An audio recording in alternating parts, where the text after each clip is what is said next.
let's talk about the Atlanta Falcons here for a little bit. Look, this is a Falcons team that's obviously been in the news a lot this offseason. First, the big signing of Kirk Cousins and the drafting of Michael Penix Jr. A lot of people are questioning what the Falcons are trying to do at the quarterback position. But when you sit down and actually go into the analytics and you evaluate the numbers, you realize the Falcons have a really smart strategy here. We've talked about it before, but as time goes on, it proves to be more and more so.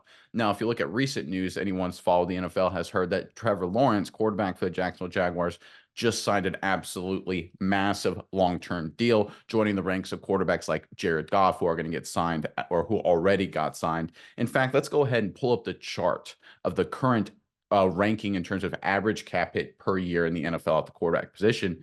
And there you can see Trevor Lawrence just signed his big deal. He's number one, $55 million a year. And you can see Kirk Cousins right there at the very bottom of the list, top 10, which if you look at his PFF grade, Kirk Cousins in 2021 and 2022, his last two healthy years, he finished 5th and 7th in quarterback rating. So you're looking at a guy here, Kirk Cousins, who top 7 quarterback, according to the analytics, at number 10 of a price, feels like a steal, especially when you're considering the fact that both Tua, Jordan Love, and Dak Prescott have looming deals coming down their pike as well, which means Kirk Cousins will be a top 7 quarterback, according to the analytics, at number 13 ranking in terms of price, which is, of course, an incredible steal for the Atlanta Falcons. Again, part of a long-term smart strategy that the Falcons are using here. People aren't giving them credit for, but I think they've done a great job.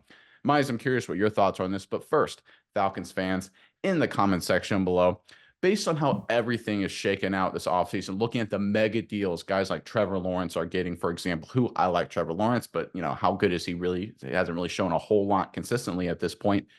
How would you grade the Falcons deal with Kirk Cousins? Do you give it an A plus? Do you think they knocked it out of the park? Do you hate it? Give it a D. Give us your grade of the Falcons deal with Kirk Cousins and put it in the comment section below. But Miles, what do you make of how the Falcons are situated right now with how they've structured everything at the quarterback position? Well, me, Nick, I think it was a great deal because when you look at the numbers on paper, and I'm going to say this is probably a little bit controversial, so hate me in the comments if you want to hate me, go ahead. But you look at this list, I think there's multiple quarterbacks on this list that I would rather have Kirk Cousins this year than have those guys. I'd rather have Kirk Cousins over Deshaun Watson right now. I'd probably rather have Kirk Cousins over Kyler Murray. Definitely. I'd probably go as far to say I would rather have Kirk Cousins over Jalen Hurts. I know that one's a little bit tougher, but the Eagles had a very down year last year.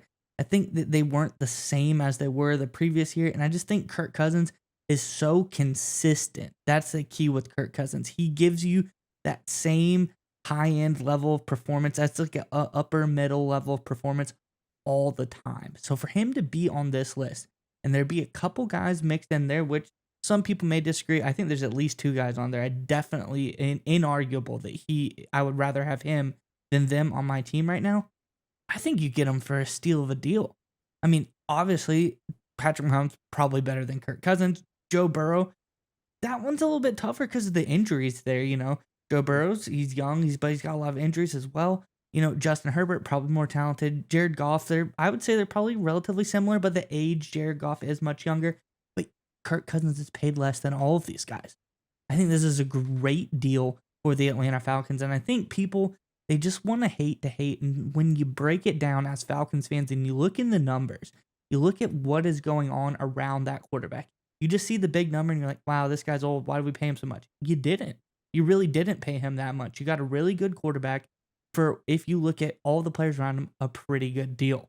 So I think this was a great move by the Falcons. I think it's showing that they have a very smart front office right now, and this team is heading in the right direction. And here's the interesting part, right? Because everyone's like, well, Kirk Cousins, he's older than everybody on the list. He's 36. If you look at how the Falcons structured the deal with Kirk Cousins, after the next 2 seasons, so we're talking 2 years from now, the Falcons could cut Kirk Cousins, and according to overthecap.com, they would free up $33 million, $32.5 million in cap space, right? So 2 years from now, the Falcons are going to be in a position to evaluate Michael Penix Jr. and say, okay, he's the guy. We're ready to turn over the franchise to him. Kirk Cousins, we'll see you later. Thanks for the 2 years. We'll move on from you. We'll get $33 million in cap space when we do that. Or if Michael Penix Jr. isn't the guy, then in 2 years they can draft another quarterback and then also move on from Kirk Cousins and save $33 million.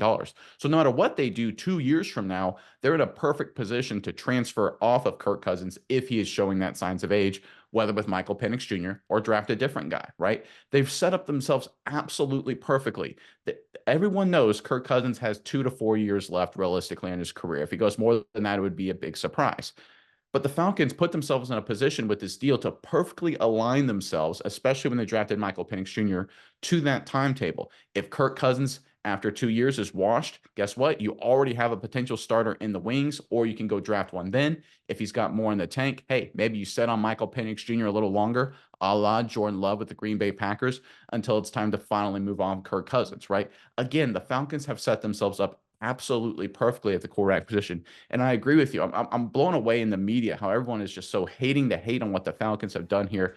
It just seems like the franchise to pick on right now. It reminds me a little bit of when the Lions started making moves with Dan Campbell a few years ago, and Dan Campbell was kind of mocked and the Lions were kind of mocked.